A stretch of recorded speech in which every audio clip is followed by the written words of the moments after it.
Welcome to you for the second session. It's a great pleasure for me to be able to moderate this session with a very distinguished three outstanding panelists of international standing. Let me go straight to the point. I mean, the cell phones have to be off. I think I've been reminded to remind you. Otherwise, we will get some disturbance. We still didn't discover whose cell phone it was, I think, for the last session. It's a great honor for me to invite someone to start the session who is the CEO of the Corporate Council on Africa. It is the key council where American companies who work in Africa are your members, and your membership number is over 1,000? No. Well, not like India. Okay, but quite a large number. I think you have a large number. They have an office very close to this place, which I had the honor of visiting. Leading authority in Washington, D.C. on U.S.-Africa trade and investment issues, and I'd like you to be very frank, because it's not only the U.S.'s interest in Africa, but Indian-U.S. Partnership in the process. You have had experience, a volunteered stint in Middle East refugee camp, which I find to be very interesting.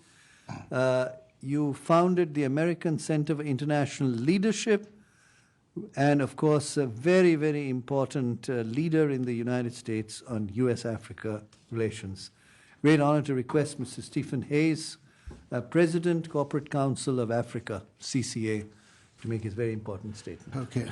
Thank you. Well, I don't know how important it is, but in any case, I tell you what the Corporate Council is and is not first. I know that many of you in the audience already know about the Corporate Council. In fact, there are several members. It is an organization that is known as a trade organization, but I think it's a very different trade organization. We're, in U.S. tax parlance, we're a 501c3, which means we don't lobby per se as a 501c6 like the U.S. Chamber of Commerce or many other trade organizations. This allows us to do far more programs that I think are of need and relevance as it relates. I think they want you to speak from there because they can't see you. To Africa, okay. Apologize. All right, it's okay. I will simply, well, good, I can see the audience now and know how friendly or unfriendly some of them are. Basically, the Corporate Council on Africa has only 180 companies. They represent, though, collectively 85 to 90% of all U.S. private investment in Africa. So it's a very influential group. That group is growing. We have a record membership this year, so in a bad economy. So we think that we're moving in the right directions in many ways. We also feel that more companies should be involved in Africa and more companies should be involved in the Corporate Council on Africa. Basically, we are looking at those areas where we think that the U.S. can have a competitive advantage. We have 19 different sectors in the organization, clearly identified, ranging from law firms who are engaged in Africa to the oil companies. The problem with American investment in Africa is that about 75% of that investment is in energy. We need to have a far broader engagement with Africa. Also, if you take 7 countries out of the equation with whom we are trading, our trading with Africa is almost nil. This, to me, says that we've got a major problem on the horizon that has to be addressed. The major challenge is that we need to have Africa among the nation's highest priority. It's not because I work at the Corporate Council, or they say there, or that I'm engaged with Africa constantly. The fact is, Africa is very important to the United States, and I don't think that has been adequately addressed or explained in this country. We need to be far more engaged with Africa and across our sectors. How does it help exports? Very easily. More engagement with Africa provides more jobs, provides more trade, and more investment also increases that flow. Africa can't buy our exports if they can't sell. So we've got to be also invested in the development process. So this is why we support AGOA. We recognize AGOA has its shortcomings, and certainly I've been known as one of the critics of AGOA, not because it isn't good. It's one of the great acts in American history towards Africa. But the reality is that we need a far greater engagement with Africa. The reality is also that that engagement is going to have to come through the private sector. Government can only do so much in terms of trade. They can talk, they can have all the trade agreements, but the private sector doesn't use those trade agreements. If the private sector isn't engaged, it doesn't matter what the American government says. The other concern is that African nations will necessarily, just as the United States would, gravitate to those countries who are investing in them, who have increased investments in them, and are looking to their long-term gain. If we're only engaged in 7 countries, we're in danger of losing out on Africa. So Ambassador Yamamoto hit 3 points at the end that I thought were exactly on target. I'll come back to that, but we feel that there needs to be far greater engagement between the U.S. public and private sectors. I told Don afterwards, I said, you know, the irony of your remarks is that you're talking to China and you're talking to India, how they engage with the private sectors, but you're not talking to the private sector of the United States. And they're not.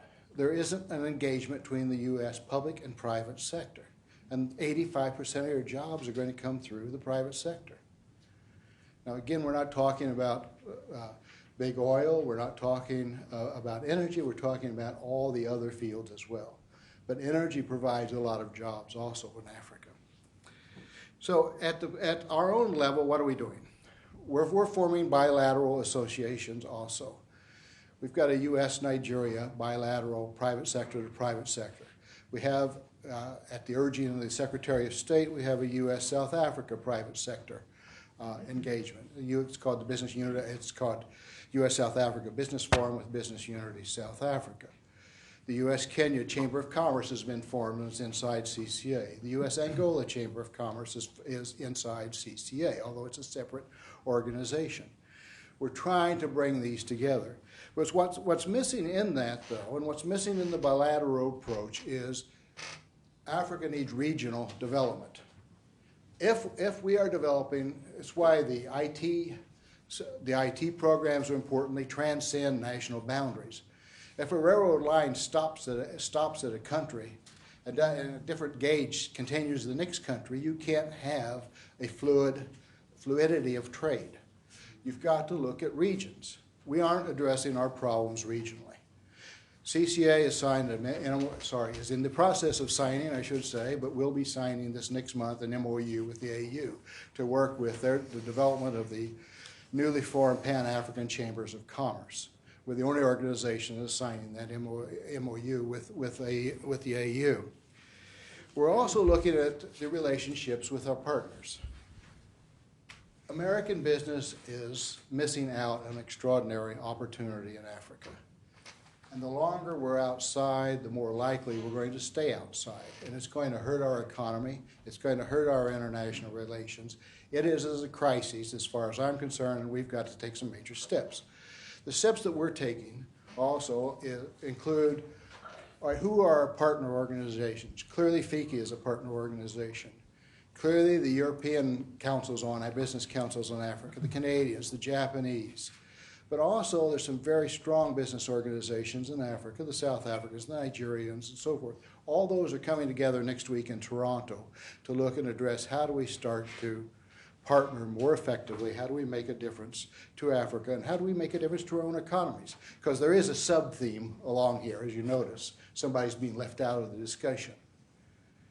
We are also going to have a dialogue with China, as India does, as any others, but we have really got to begin to work on having meaningful business partnerships with the businesses throughout the world. So that's another area. Finally, we are also going to look at moving some of our major conferences to Africa to be able to draw more as well. But the last thing is that we're going to be forming very soon a small a business center, partnership center, to identify business partners between Africa and the United States, and that's going to be funded by the U.S. government. So my last points will be what is really required of us as a nation. One is it's far greater public-private cooperation. That cooperation doesn't exist. If, as Ambassador Yamamoto said, the interagency group was only meeting for the first time in history together, the interagency group being 7 agencies, USTR, state, commerce, and so for the first time ever last week to look at what can we do about Africa, there's a major problem. And the major player is not in that dialogue. The major player is the private sector. So we have got to address those issues. So far greater public-private cooperation. Secondly, far greater access to financing. If the Exim Bank of China is guaranteeing $13 billion a year to their companies for investment in Africa, and if the Exim Bank of the United States is $437 million, and you take the 5 largest companies away from that, the safe bets, frankly, you have less than $100 million. You can't compete on that. Our companies need financing. American banks are afraid of investment in Africa. We've got to change that mentality. It's got to come from leadership. So in that, the national leadership must articulate the importance of Africa to the United States. It can't come at the Assistant Secretary of State level. It has to come at the highest levels. And we need to move on that now. And as I say, cooperation and partnerships among those countries with shared values. And again, I would look at it more in the India approach, a broader understanding of shared values rather than such specific points that actually hurt us as much as others.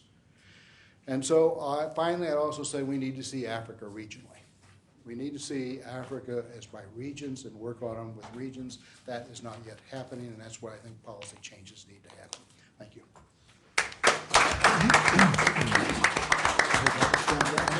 Yes, I think you were not only frank, I think you made some very important points. And to some degree, in India, as a democracy and a market economy, we also talk sometimes in the similar manner, and then we try to bridge that discussion. So very important point, G2B, government to business in the US, needs to be further stimulated. And that's why, because you don't have that, you're going to B2B by forming regional chambers with US and those particular country, but that rather bilateral chambers by country, avoiding regional reach. And as you said, the train line stops somewhere, and then you don't have that full space. And I also noticed, I must say, Mr. Hayes, that interagency group is meeting for the first time a week ago.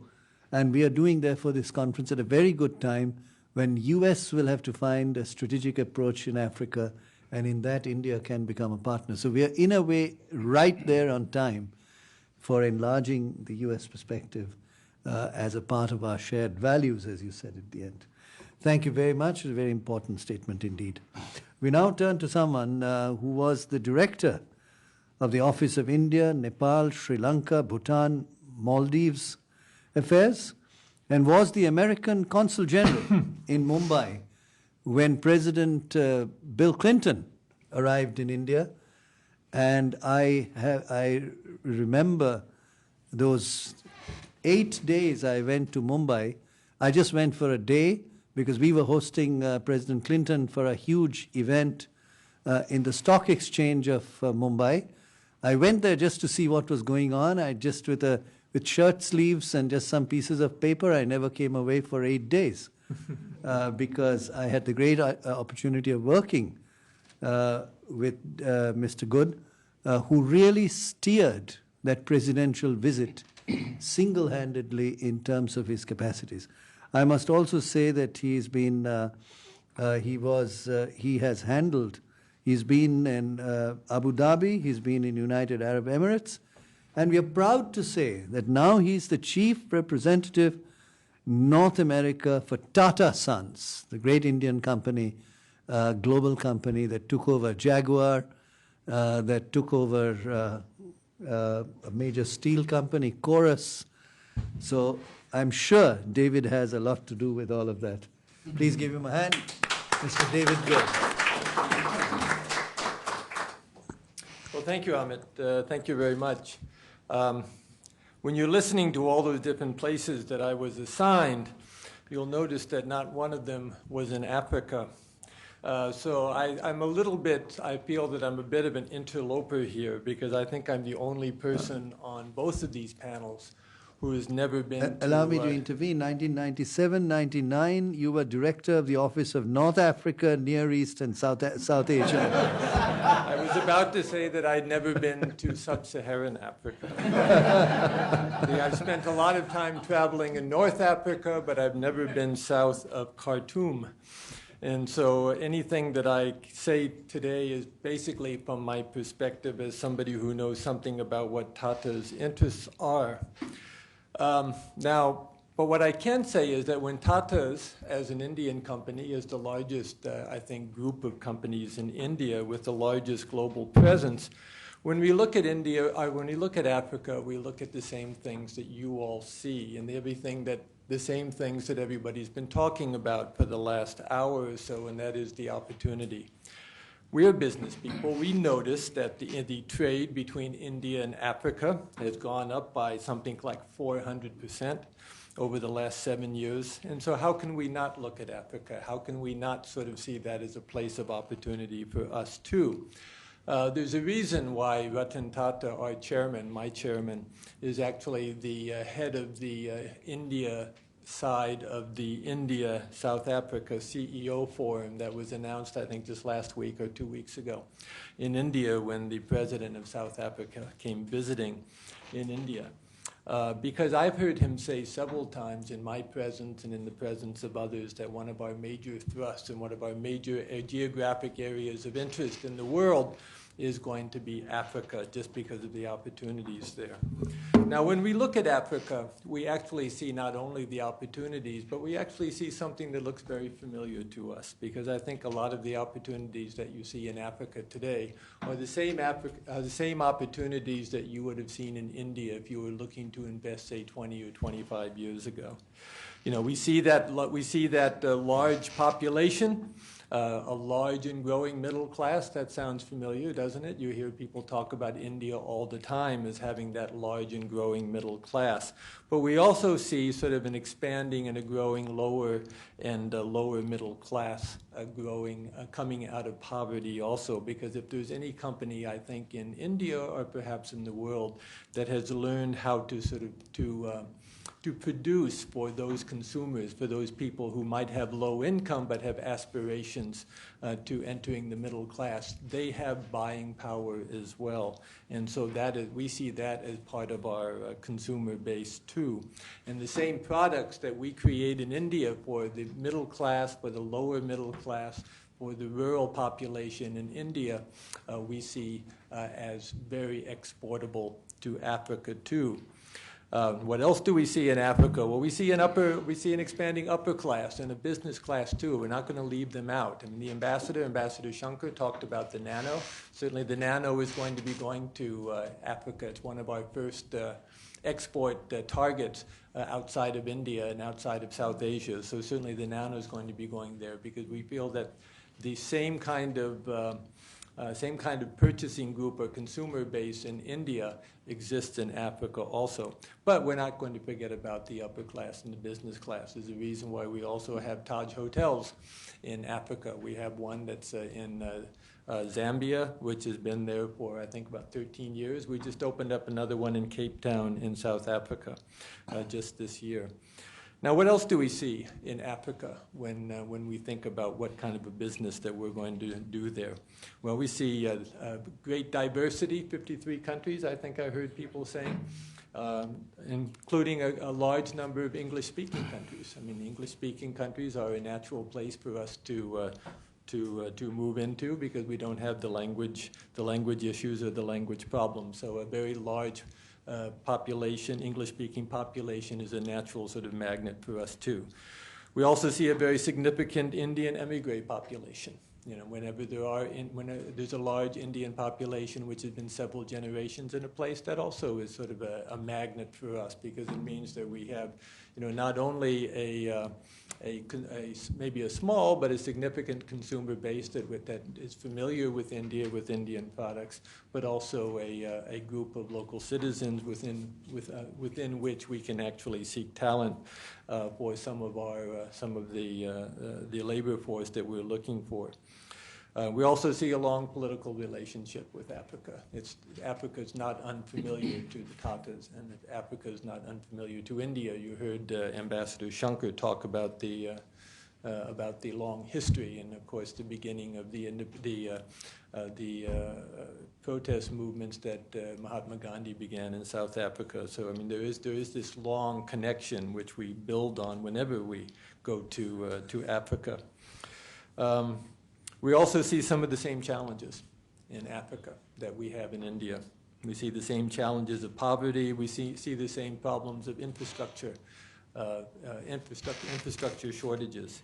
We see the same sort of education and health challenges, and we feel that these are areas in which we can not only sort of reach out and provide a product, perhaps, or investment that can be of use to us and can be of value to us, but it's also an area in which we can bring our traditional sort of CSR, our corporate social responsibility characteristics to Africa.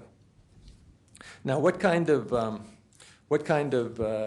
investment do we already have there? I mean, I can say that I don't know if we're the largest Indian investor. I think certainly after Mr. Mittal, I don't think that we can say that we are, but we've been there for a long time. We've been there, I think, for about 20 years or so, and we have we're present, I think, in about 10 different countries, primarily in South Africa, which is where our headquarters are, but we also have a significant presence in Zambia. We have a significant presence in Ghana. We have a significant presence in several countries, I think 10 countries. Now, the major presence that we have is in automobiles and commercial vehicles. And again, because we feel that after India, after we've developed a commercial vehicle or a passenger vehicle for India, what is another part of the world where the same kind of circumstances, the same kind of difficulties of terrain, the same kind of difficulties of climate, the same kind of difficulties of servicing, the same kind of difficulties of infrastructure, where does it exist? Where can the products that we've developed for India, which are designed for the Indian environment, where can they sell well? Where can we find a market? And I think Africa is one place that we have traditionally moved our products very quickly after we've established them in India and moved them into the different countries of Africa. Tata Motors has been there, I think, since 1977, and a lot of the same models that we've developed in India were then exported to Africa very shortly thereafter. And as I said, Africa is one of our consumer targets, if you will, and an export target for the Nano. We also, like Mr. Mittal, are interested in communications, and we have just recently bought the controlling interest in Neotel, which is South Africa's largest telecommunications network. And so we are a very sort of significant presence there. Another area in which we have a very significant presence is in beverages, and that is through our Tata Tea and Tata Coffee. I don't even know how to pronounce it, but I know that we have sort of bought the controlling interest in Jacobs, is that the name? Beverages in South Africa, which gives us, I think, a very significant presence there in beverages as well. The other thing that we're very interested in, and this is, I think, another reason why Africa is going to continue to be important, and even more so, and that is the potential resource wealth of the continent of Africa. The rest of the world is looking at it. We're looking at it also. Tata Steel has set up a chrome plant at Richards Bay in South Africa, and we use that as a base to export chrome to Asia, to Europe, and the United States.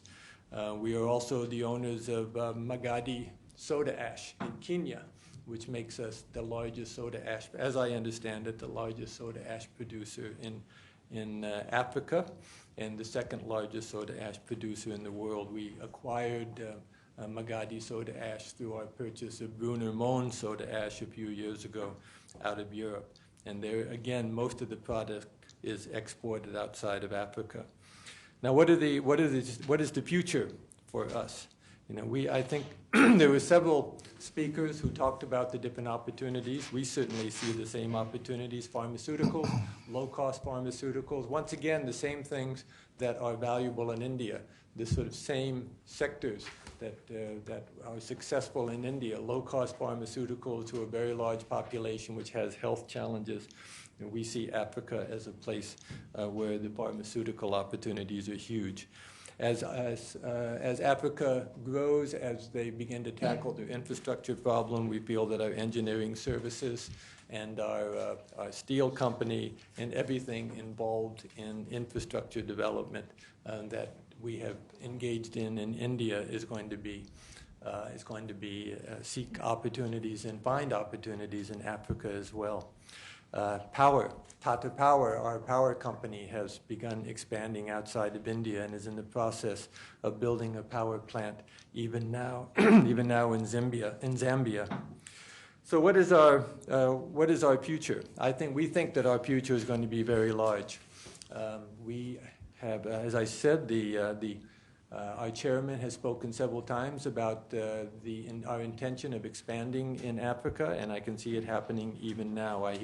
I've been with Tatas for about 5.5 years. I hear people speaking much more about Africa now than they were 5 years ago when I first joined the Tatas.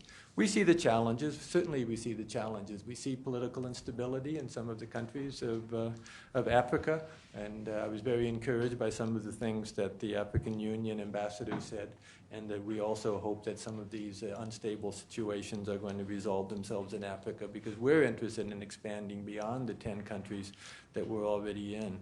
And infrastructure challenges, this sounds familiar too, right? I sound like the American investors talking about India. My God, I wish that infrastructure was better.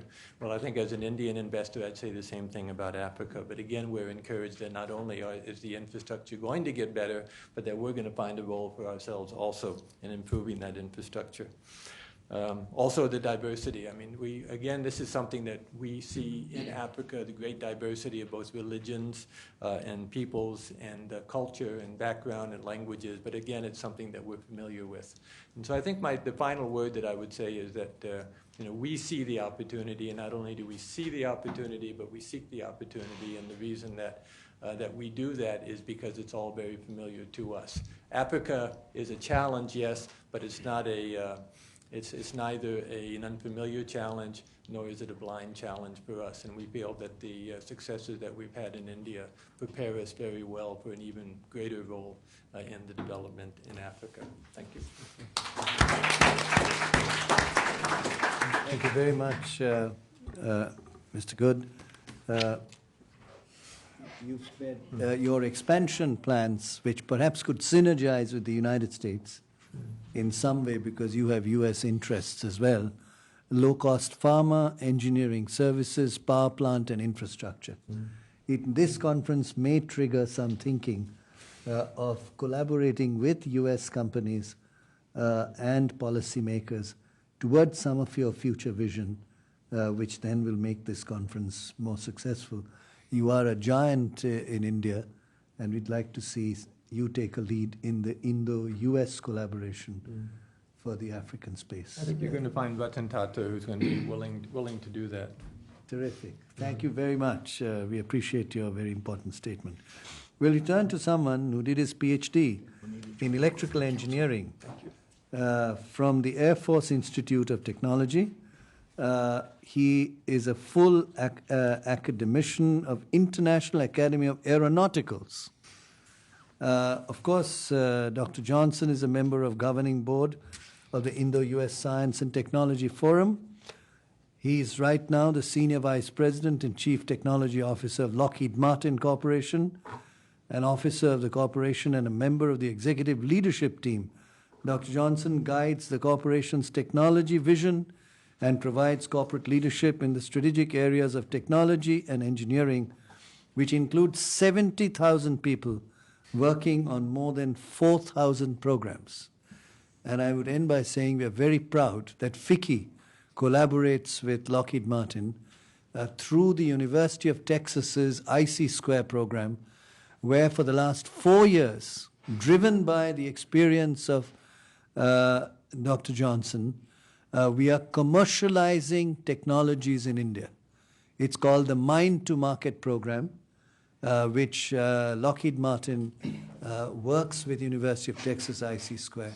So very proud to see him here in Washington rather than in Delhi, and delighted to see you, Dr. Johnson. May I request you to make a very important statement? Lockheed Martin. Thank you. Thank you for the kind introduction. Welcome, everyone, ladies and gentlemen. It is my pleasure to be here and address this critical subject. Lockheed Martin probably is known as a global security company. And when we think about global security, military security is probably well understood, but there's another component to global security that I think is increasing in importance and affecting us all. You might call it economic security, but it has other aspects. And we can think of that as cybersecurity. You can think of that as energy, climate change, safe food, clean drinking water, all of those issues that are, in fact, as we've seen around the world, global security issues, not only for developing nations, but also for developed nations. As other speakers have said, when you look towards the future, you can see China as having one of the largest economies in the world. You can think of India not only as having the largest population, but also one of the largest workforces in the world. I think it's also very important that we include Africa in this equation. Africa today has roughly 500 million people at working age. By 2040, the number is expected to exceed 1.1 billion and be on par with the kind of workforce that you see in countries like India and China. Africa will play an important role in the global economy. 60% of the world's uncultivated arable land and a large share of natural resources reside in the continent of Africa. Currently, the rate of return on foreign investments is higher in Africa than in any other developing nation. India and Africa share some common goals and experiences, again, as other speakers have said. Both are developing countries realizing rapid growth and an expanding middle class of consumers. Both have seen rapid increases in telecommunications and infrastructure, and both have a growing population of inventors and innovators. And I'll spend just a minute talking about the program and the experiences that we have in the program that we sponsor in India, because I think there are some important parallels when you think about Africa and when you think about invention and innovation that probably at first glance don't immediately come to mind. I've personally witnessed the developing nation entrepreneurial spirit within the Indian people in this DST, Lockheed Martin India Innovation Growth Program. It represents a wonderful partnership, and I thank FICCI for their continuing partnership and support, that they've been most gracious in hosting us when we're there and in sponsoring the meetings. Our other partners are the Department of Science and Technology, Government of India, and as was said, the University of Texas IC Squared. And it's really a specialization of labor. We all kind of bring something unique to that. The University of Texas IC Squared helps teach the entrepreneurs how to go to market, how to develop a business plan. And FICCI has done a wonderful job of linking, if you will, the inventor, the entrepreneur, with the company that needs that service or product. And that's resulted in commercializations even a few weeks. 4 years ago, a few weeks after the program started, we went back 6 weeks later and signed 6 business deals. And now the number of business deals is in the 70s. So these advances are important in India, of course, but what we've seen is the advances are important on the global scale as well, something you might not have expected from a program such as this. And I think one of the interesting parts of how this program has been successful is what the Indian entrepreneurs represent is the same thing that I think can happen in Africa, and that is the power of thinking differently.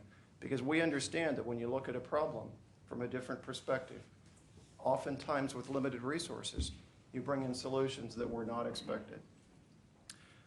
When you look at the competition, the entrepreneurs, in the first year, many of the programs were around information technology, certainly a strength, technology strength, if you will, in India. What we see going forward, though, was many of the ideas were to support mankind and people in India and make their life better, whether that's a plant-based insect repellent that can be used in cities like Mumbai to reduce the number of mosquito-borne malaria infections.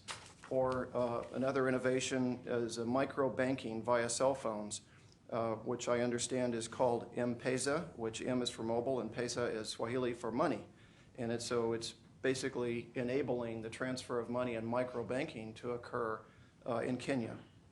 Innovation programs such as these strengthen the innovation infrastructure, which we've seen happen in the program in India, and bringing together the scientists, the entrepreneurs, the other stakeholders, and the businesses to deliver technology to that country and to other parts of the world. And I think Africa could benefit from these programs as well. And then my final statement is, I guess, the power, as I've kind of indicated, the power of what people are calling reverse innovation now. I think developing nations around the world are figuring out that resources, even in the developed nations, are not unlimited. And I think as those resource constraints become so real, the power of thinking differently and the power of reverse innovation will come to bear even more. And so we see companies like GE and others that are harvesting these ideas and using this bottom of the pyramid innovation, if you will, to make a difference in products that they sell around the world. So I think there's an opportunity to learn from what we have already learned in the country of India, and I have no doubt that such opportunities exist in Africa as well. I appreciate the opportunity to speak to you. Thank you.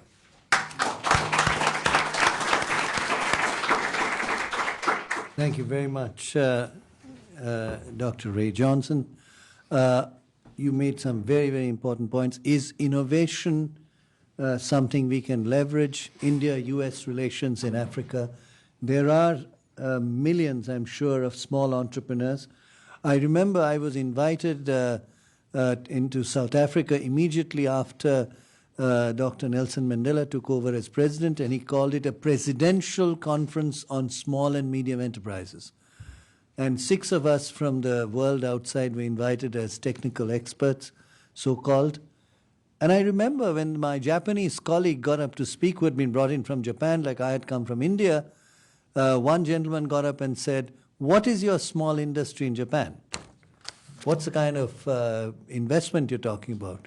He said, "Well, the smallest would be about $1 million." And the whole audience went into a rapture of laughter. I said, "Wait a second, we are talking about maybe a $20,000, a $50,000 business, and you're talking about $1 million, basically 10 million on average."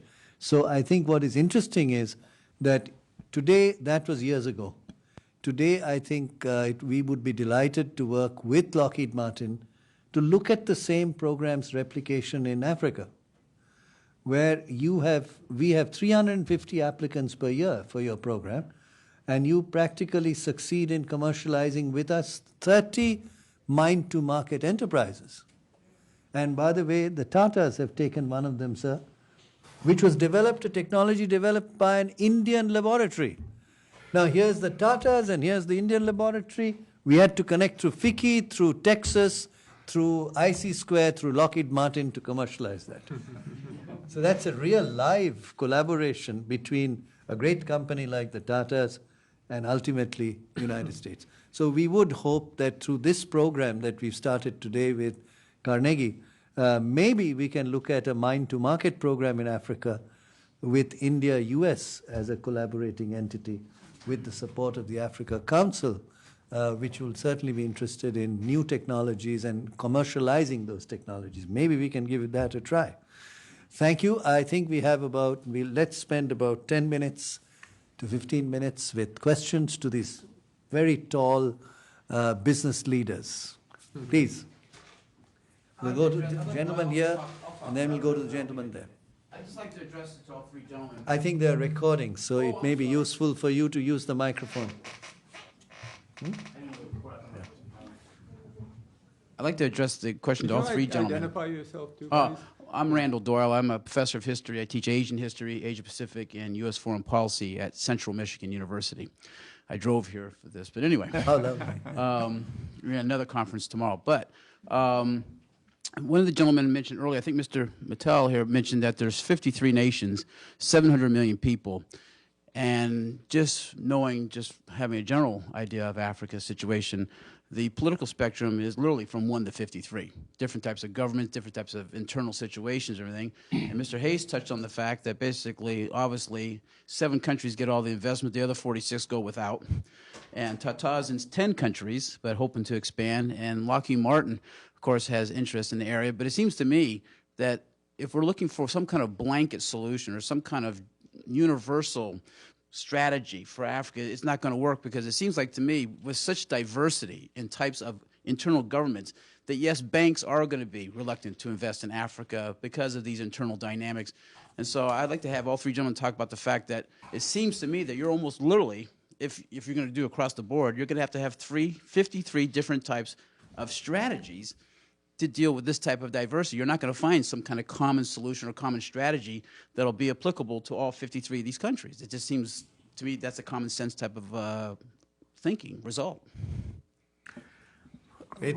I think that's a very interesting question. 53 countries, Francophone Africa, Anglophone Africa, whatever you want to call it, within the Francophone, various divisions of ideas. Would you like to, as business leaders, respond to that? Can you have a common strategy? By the way, FICCI has a common strategy of 4-quadrant Africa. We did a Central Africa conference in Congo. The second conference today is Western Africa, where President of FICCI, Mr. Mittal, was there, with 147 member business delegation, Nigeria, covering 15 countries. Then we are now going to Kenya as the base for Eastern Africa, and then we'll go to South Africa as the southern SADC countries. So we've, rather than looking at some other criteria, mistakenly or correctly, we've looked at Africa as Central Africa, West Africa, East Africa, and Southern Africa. The Northern African Arab countries come to FICCI for the Arab Summit that we do, because most of them are Arab countries along the Mediterranean. They all come to FICCI on a different space. So let's ask the business leaders' response to that question. How do you deal with 53 countries? And you said... yes. Go ahead. Well, I think the first thing I would say is, again, I've never been to sub-Saharan Africa, so I can't really tell you. It's up to our people who are actually working in Africa to be able to tell you how to do that. But I would say that some people not too long ago were asking, how do you deal with whatever it is, 27 or 29 or 31 Indian states, and with 14 or 15 different languages. And I think that they've discovered that there is something that kind of binds them together. And now Africa is different. My guess is that you would pick out 4 or 5 sort of major sort of bases of activity, and then use those bases to kind of work out to the smaller countries that surround those 4 or 5 major bases, whether they're South Africa, Zambia, Nigeria, Kenya, I don't know. But then you use those as a way of kind of reaching out to the other countries, and as other markets, as other consumer bases that are surrounding the main areas. But that's just a guess on my part. I'm afraid that I'm not familiar enough with Africa to be able to answer that. But it's a challenge that Tatas are familiar with, and I think that we can find a way to deal with it. You do have 53 countries. You've got to look at it on one hand regionally, on the other hand, no one country, the United States, can invest equally in all 53 countries. But by working with other countries, India, the Middle East, any number of other European partners, et cetera, Japan, who also be in Toronto, then you can divide. India has far more investment in Liberia than the United States does, for example, which probably surprises some people, given the relationship historically. So I think you have to look at it regionally. I mean, no one company is going to try to hit all 53 countries. There is a lot of investment. The point is, there's a lot of investment, a lot more investment going into Africa worldwide. It's not just the U.S. What I said is that the U.S. banks are risk averse. There are a lot of other banks that are investing heavily in Africa. China bought 20% of Standard Bank, largest bank in Africa, a member of the Corporate Council, by the way. The United Bank of Africa, one of the largest banks in Nigeria, has joined CCA because they see that the U.S. banks are not taking advantage of the opportunities that are there. So ironically, we're seeing financial institutions outside of the United States coming to us so they can reach American companies. So it's not simply, it's not a global issue, it's an American problem in some ways. I'll leave it as that. Well, I think it may be an interesting point to ask Mr. Mittal. You did an $11 billion acquisition. Did you have problems raising resources? That'd be a good lesson for other people. Good, I can point on that too. Well, let me say the resources for this kind of a deal was not a problem. I've raised $9 billion debt. It's also to do with your balance sheet, but yes, the interest of the European banks in particularly and the banks which are actually established in the African continent is huge for Indian companies to come in. U.S. banks, that's true, are as kind of risk covered. That is an issue. So mainly the resources are coming from Europe, and actually now more than that is the Middle Eastern, banks which are coming along. I think that's a very instructive statement that European banks are more forthcoming, and that more or less is in agreement with Mr. Hayes' position that American banks are not so comfortable in. We have member companies who have to go to Europe to get financing because American banks won't take the So risk. this is an issue that we can commonly take up, India-US relations in Africa, how the financial leveraging can be done, the reasonable. I think we'll go to the gentleman at the back. Yes, please. And then please introduce yourself. Good afternoon. I'm Mr. Lloyd from University of Maryland in Baltimore. Yeah. I think the bottom line of all of these issues about Africa is eventually to make them self-sufficient in everything. Governance, economy, politics, all these things. Okay, now to make Africa develop all by themselves, we have to develop human resource at its highest level. We have talked about sending aid to Africa, but aid is not forever. Eventually, the aid donor countries will deplete of their funds, giving Africa whatever they want, be it from A to Z, all kinds of aid, all kinds of funding institutions. Eventually, all of these banks will not only focus on Africa, but some other parts of the world, Asia, Latin America. We have to divide our resources, and not just on Africa. And one thing that to make these African countries self-sufficient and eventually grow by themselves is to develop their human resources. Yeah. Okay. Now, to develop human resources, we need people to be good entrepreneurs, get MBAs, PhDs in whatever fields, engineering, especially the more important sciences, arts, and social sciences, physical sciences, whatever. Now, getting into a school is expensive, especially getting to the United States to get whatever PhD degrees.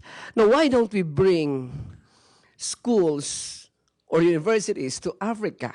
Say like Princeton with a campus in Lusaka, MIT with a campus in South Africa, Caltech with a campus in Cairo, Egypt, so that these people can eventually attain technical expertise so that they would not be dependent to European countries and North American countries or China or India forever. Yeah. Do you have any thoughts on this? I think it's a very good question. I would like to just add to that question.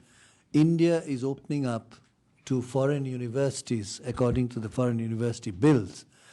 I had the honor of studying at Duke, from where I did my PhD, and I must confess, after 32 years, I'm meeting my former professor, Dr. Bolnick, with whom I did my doctoral dissertation. He's a new Yale PhD who came and directed my work. Now, what's interesting here from what you say, an instructive element in the Indian experience is when the Oxford Chancellor of Oxford University, Lord Patton, was asked in our International Education Conference, why don't you bring Oxford to India? You know what his response was? I cannot produce the ecosystem of Oxford in India.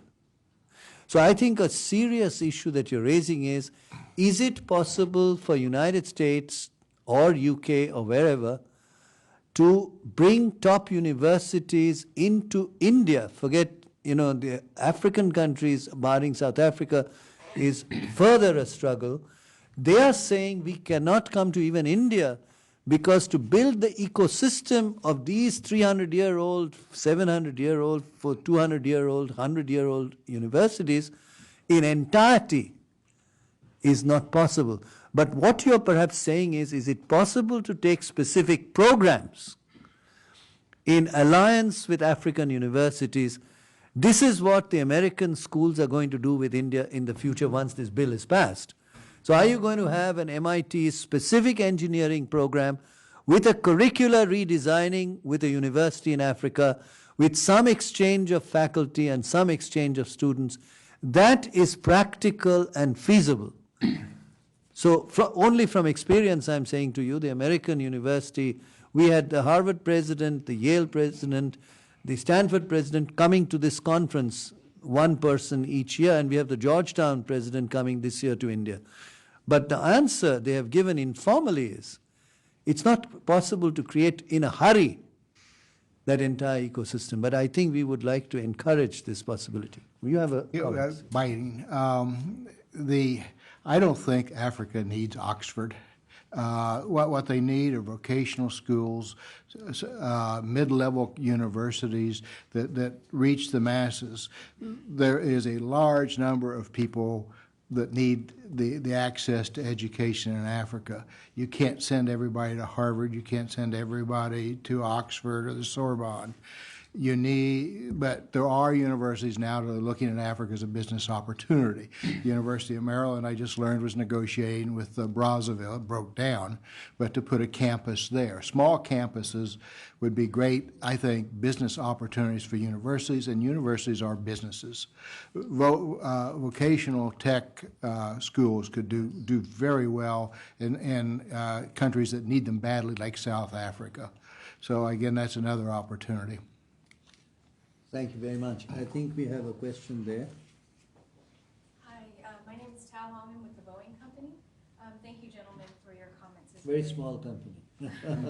We have been very successful with the recent sale to Rwanda and Angola. So not only that, it's also developing the infrastructure and training in airline safety. So it's not just the exports, it's a two-way thing with our relationship with Africa. But what I wanted to mention is Ambassador Yamamoto did say that there's about 10% of intra-Africa trade, and it seems a bit low to me. And what I want to know is your comments on maybe the focus is not necessarily the international trade, but maybe fostering the domestic and intra-Africa trade that's going on that maybe not be captured right now. And as an economist, I want to mention that when an ROR is this high, that means the risk is also that high. So how can we innovatively think of ways to minimize that risk and be able to attract and make good market decisions to attract the development that's necessary for these projects that we're discussing? I think the first part of your question we'll request the panelists to answer. Is the intra-Africa trade, is it so low, and how to cultivate that? And second part of your question on ROR and risk, we'll go back to Mr. Mittal, who has taken that risk to say something on that. So would you like to say something intra-Africa? I guess... I mean, again, my familiarity is just too little to really comment, I think, intelligently about that, except to say that, as I mentioned earlier, if you build up a commercial infrastructure in one country that can then export to other countries, then I think you're improving the intra-African trade, and I think that's part of what our intention is as well. Mm-hmm. Perhaps Mr. Zepeda? It's just a fact. You know this stuff because it is 10%. You're a senior associate at Carnegie Endowment. That's right. Please tell us, is that a right number? Yeah, it is 10%. It is right. And one of the major things is the cost of trading within African countries is 2 or 3 times higher than the cost of trading with, let's say, Europe. So that's a very important fact to keep. It's very interesting indeed that within the country, within the continent, trading is more expensive because of various reasons which would be worth researching, including infrastructure. So that is right, Mr. Zepeda. It's a World Bank figure. Well, Mr. Mittal, would you tell us how do you take a high ROR and take a risk? I hope, and we are right, that the risk-reward ratio remains hugely in favor of reward. It's like India, people who are sitting so far away and many years back. India was on the same cusp and the same curve. People, wouldn't, especially from this part of the world, also Europe, I would say, India was seen as a country with huge risk, both politically and economically, but over a period of time, it has quite been well demonstrated, even for companies which have invested, that it has been a hugely rewarding nation and more likely to grow. And I also believe African continent is on that cusp that either you need to wait for change to happen or you will become the change agent. My belief is this risk and reward, it is far, far skewed in favor of rewards.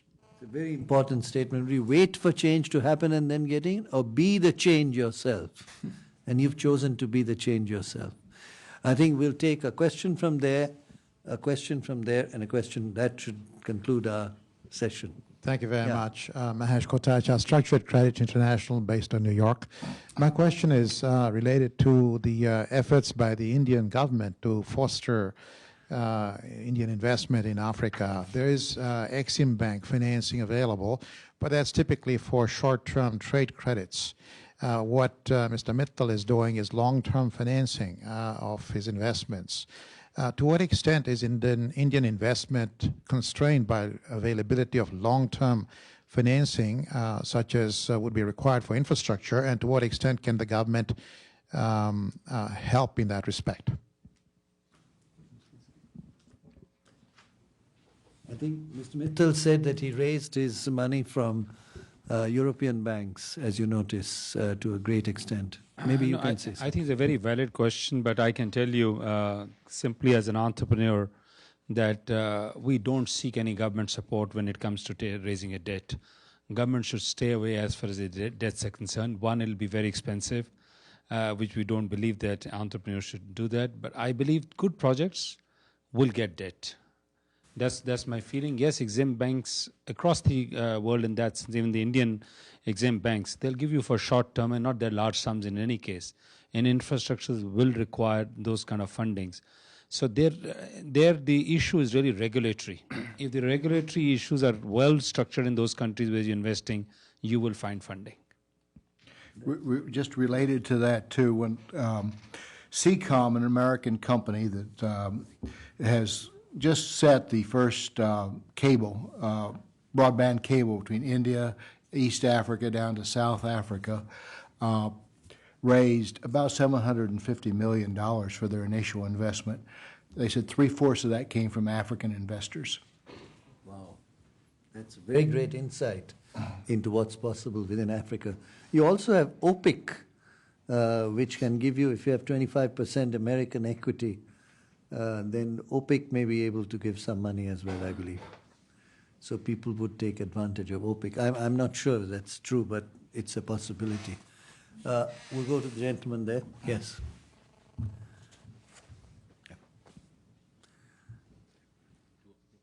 Yeah, yeah. Okay. Yeah. So my name is Tabriz, and I'm Indian student out here. I've just completed my master's and ready You to go work back with to Microsoft. India. Yeah. So I've been working for different multinational in India, Indian institutions in US and different part of the world. So what I have understood is that the real synergy, which is very at the operational level, but very, very real, is that Indian organizations have great resilience and knowledge to operate in turmoil. And that resilience and that's a great asset, and that's a great synergy point between US and India. When we are looking at Africa, let's be real also. It's a turmoil. It's the same situation that resource is not there, population is there. There is a digital. There is a divide. Have-nots issue. All kind of issues are there. In that kind of scenario, the best synergy. This is one of the strongest point I feel, along with innovation, Indian innovation, and different other aspects. How to operate in turmoil and continue to register the growth rather than developing a cold feet. That's critical. That's my observation. Thank you. I think the lady in front, last question. Sudha Mayappan, Manchester Trade. My question is for Steve. Going back to the theme of the conference of US and India collaborating to invest in Africa, as CCA, have you seen any such initiatives already happen? If a Tata or Mittal have to come to CCA and not to, say, FICCI, what kind of services would you be able to provide, having known the continent pretty well? Thank you. Well, I think, first of all, I think FICCI is quite capable of providing it. They have 400 staff. We have 25. They are, representing a country of 1.2 billion people. So I'm not sure that, I want to compare ourselves to FICCI. What we can offer is more a U.S. perspective. And I think also that what we can draw upon our U.S. partners. Although, again, there are a lot of U.S. companies who are members of FICCI in India. So I think the best thing that could happen is a joint cooperation to build some partnerships on Africa. And we can talk more about that later. Thank you very much. I would like to, before we conclude this conference and the session, I would like to thank Mr. Eduardo Zepeda. You initiated this with Ms. Ranjana Khanna, the Deputy Secretary General of FICCI, posted in the US, and we really appreciate this. And your team, thank you very much. I think I saw some other young people, very, very diligent and very... There you are. There you are. Thank you very much. We recognize your tremendous work. And, of course, Mansi from our side, who is supporting Ms. Khanna. Without you guys, you 1, 2, 3, 4, 5 leaders, we would not have had this conference. I would like to also, on behalf of FICCI, thank Carnegie Endowment, because without their very generous offer to start this totally new dialogue, I don't think there's ever been a conference on India-Africa synergy, India-US synergy in Africa.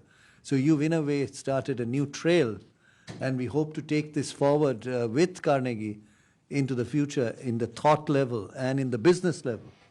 And of course, at the end, I would like to thank the 3 very distinguished panelists for their insights and occasional intervention by someone who's real hands-on in Africa, Mr. Mittal.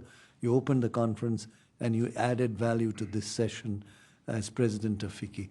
And each one of you who have come here and you spent this time, long time, from 2 o'clock to 5 o'clock, because you think there was value to this.